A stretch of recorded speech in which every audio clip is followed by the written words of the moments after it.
second guests have joined us in studio to talk a little, actually, some are in studio and one's on the phone, have joined us to talk a little bit about two films that I actually had the pleasure of seeing, got my video copies of them, one Black and White Pizza, one Barbershop Talk. I know Woody, I've seen my other two guests in the movies, but I want to ask you all to introduce yourselves, and welcome to the program. Sorry it took a little bit longer to get you in. Okay. Go ahead. Oh, ladies first. Greetings, my name is Atiya Abdel-Malik. Okay. Yeah, my name is Robert Woodard from Woodard's Barbershop. And I'm Ron Strobell, the producer and director and cameraman and editor of both those pieces. And Kevin? And of course, I'm Kevin Sheaff, and of course, many people at WHAT listening audience are familiar with me. And good morning, Brother Bill. Good morning, once again. Yeah. And I apologize, I said Woody because that's how I've always known you. That's just fine. That's going to Woodard's Barbershop since I was a little guy. I saw both films yesterday. And two different, I guess, approaches to pretty similar issues and looking at issues, race relations and other things. As the director and filmer and everything really that's associated with it on a lot of levels, what were the ideas behind these? What were the messages you were trying to get across? Well, the initial idea was just to bring up the issue of racism and talk about it and kind of see what happens. And in the first piece, Black and White Pizza, as a director, what I tried to do was irritate Atiya and make her a little bit angry to see what would happen in front of the camera. And what happened was very good stuff, very honest stuff, and a very interesting way to get a dialogue going to try to anger somebody. And in Barbershop Talk, that was my initial plan, but that didn't work on Robert Woodard because this guy doesn't get angry about anything. Nothing. He's a philosopher. Yeah, so I decided just to let the camera roll and let him speak, and as he was speaking, I was sometimes on him and other times on different areas of his shop and his customers, and put that all together in an interesting way. And as you know, it has a surprise in the middle of the piece that is designed to get people's attention. Interesting you brought that up because I was watching Barbershop Talk, hadn't seen Woody in a while. And I don't know if I'm allowed to give out the surprise on the air, so I won't. But there is a segment in there that indicates that there was a situation with Woody that I was not aware of. Right. And I immediately went to go pick up the phone and say, huh? Woody's in trouble or something along those lines. How did you feel about a segment like that being included, and obviously not giving it away, but a segment, an eye-catcher or an attention-getter being included? Well, at first, with my brothers there and everybody that was in the shop, when Ron came over and said, look, I got a surprise for you. You got to see this film. You got to see it. And I said, well, I already, we did the film, so basically, but just to show the genius of a person when they do their work, he put together the film as far as editing it, and after looking at it, I have to admit, I was like sweating my chest, my back. I had to change my barber jacket by the time I got back up to the front of the barbershop. But again, I looked at it from another point of view, knowing that this is going to be seen all around the country. The perspectives in which this will be seen will be multicultural perspectives. So I have to kind of not just look through my own eyes, but through the eyes of many other people. And I think this will be a very good projection and also help give this racial issue a trim, as the Daily News wrote, giving racism a trim. And they talked about Kevin's purple suit. Yeah. Now, Kevin, Yes. you were the individual, it's my understanding that you were the individual who knew everybody else and kind of brought people together. Right. What were your ideas about bringing this together, and why was it important to you that these two projects become realities? Well, Bill, I had always wanted to do a project that dealt with race relations. And just to give you just a quick little background, I had invited Ron Strobell out to the screening of my film that you came out to in Matters of the Heart. And Ron didn't show up, so I called him up anyway, and Ron said, why don't you come on over to my studio and I'll view your film. So Ron told me that he wasn't interested at that point in making the film, but what he was intrigued by was a particular scene in the film. For those who have seen it, there's a part in the film where I'm playing one of the main characters, and my character doesn't get a job. And then what happens is my character basically says that I didn't get this job because of racism. Well, this was the first time Ron had ever seen something like that, so he was just awestruck by it, and he said, Kevin, do black people feel that if they don't get a job, it's a result of racism? I mean, that's extraordinary. I said, we don't just feel that, Ron. We know that to be a fact. So at that point, Ron said, well, listen, I'm not interested in making a movie, but I'd be interested in doing a project that deals with black and white issues. And since you're black, you could really help me. You might know something about that. Well, I told Ron I was born black, so he's correct on that. That's a very astute perception. Any event, he said, get back to me with a proposal. So I gave him a proposal, Bill, and out of that proposal was born Black and White Pizza. And I thought it was interesting because he is a white video maker, and with me as an African-American filmmaker, I think it shows that it shows that there is an opportunity for black and white to come together and have some real dialogue. And I think that was kind of the genesis behind the project. Kevin talks, and somewhat in jest, obviously, but talks about the concept of opening up eyes that perhaps were not open to some of the realities of both races. And we'll discuss the anger that he said he was trying to get out of you before. But was that part of what you were focusing on? And is this picture, these pictures really, designed to open up eyes from presenting perspectives people may not be familiar with? Yeah, I think, you know, I don't mind taking the perspective that I don't have a clue what it is to be black. Mm-hmm. So in taking that perspective, what kind of a project could I make? What kind of a film or video could I make? Well, I've made 2 so far.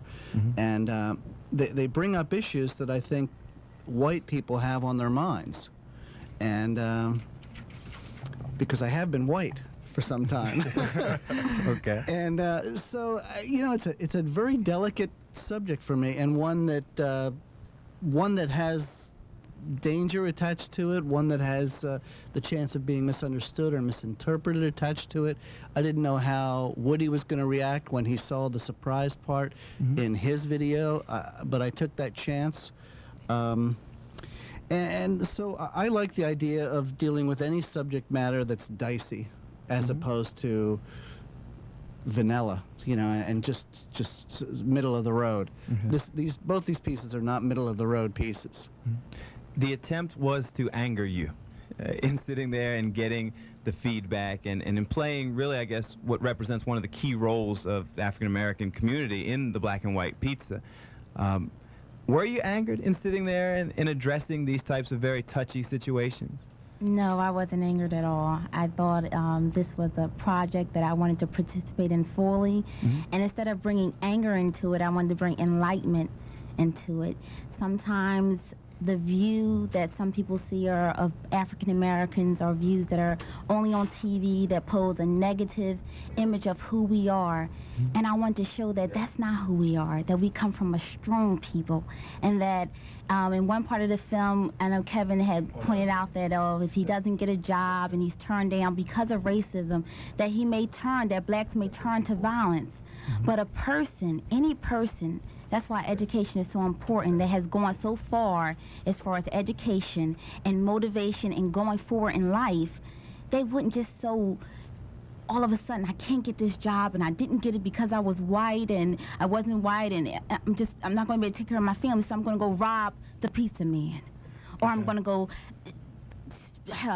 stick up a store, the corner store. We don't fall like that. We have never felt like that.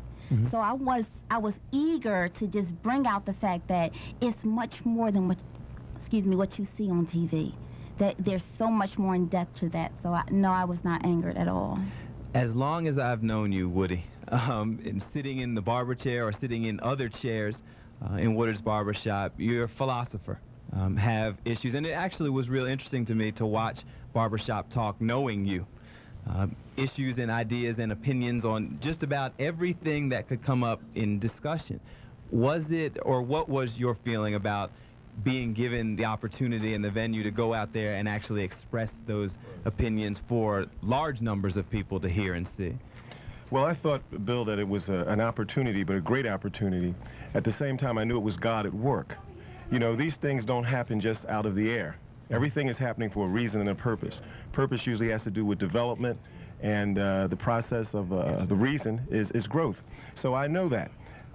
Ron came in and we talked, And I know that in our country today, the president has even made statements that we need to deal with this racial issue. I wrote a poem in the very beginning of the film. It's called Environment Paints the Picture, which talks to every race, every creed, every color. I'm going to read it. It's not that long. It's very short. But Ron did a beautiful job with the earth, showing the picture of earth as I read these words. Environment paints the picture. Our environments create our cultures. People from many parts of the world separated because of their differences. Denomination, religion, appearance, and culture seemingly keep us all apart. What a shame in a world that gets smaller every day. What are we going to do as our environments come closer? Not allowing the fear of one environment taking over the other environment is the first step toward accomplishing our next goal, multi-global culturalism. Respecting the rights of others to exist on the planet. Truly identify the old cliche that this is my planet. Those simple words describe and define the rights of all men to receive the gift that God the Creator has given all of us, Earth. Billions of people feeding from her breast. Everyone positioning themselves to each nipple. Some of us not in the most comfortable of positions, but all get fed. The mother of everyone. She surely cannot deny anyone. My mother is your mother, and her name is Earth. And I have it by me, Robert Woodard. P.S. I am just me, a part of the I Am, and so are all of you that are listening. Everybody's a part of the I Am. Thank you.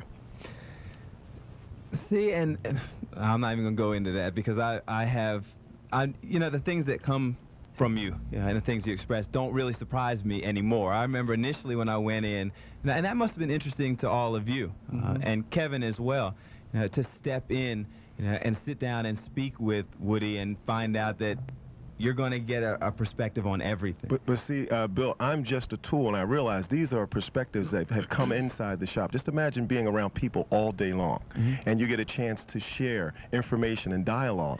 So this is just an accumulation of many things, and I've been able to put it in poetic form with a moral at the end of the story. So I think that's valuable, and I'm learning what tool I am as I go along.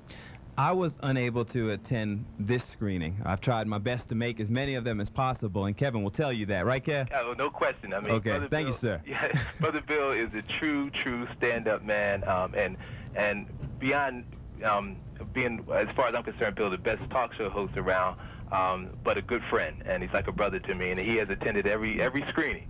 So I'll allow you that one, Bill. I appreciate that. One of the things that comes out of a lot of the screenings that I've gone to, discussions afterwards, either an open panel discussion or just discussions among people as they are leaving after seeing the film. And Kevin, we'll start with you. What was the feedback you got from having that discussion? I understand a couple hundred people came down and attended. Yeah, absolutely, Bill. It was really extraordinary because it was very cold that night. It was raining and it was windy, and etc. And I think Ron Strobell wasn't prepared for it because he had no idea that those kind of people were going to be coming. He was saying to me and Woody, well, invite some of your friends or whatever. But it was more than just our friends and family members. It was a great cross-section, Brother Bill. And it was one of the most extraordinary screenings, Bill, that I have been a part of. And as you know, I've done a few of them. I think that what was extraordinary about it was because we were dealing with some real-life issues. And I think the fact that both films are documentaries and both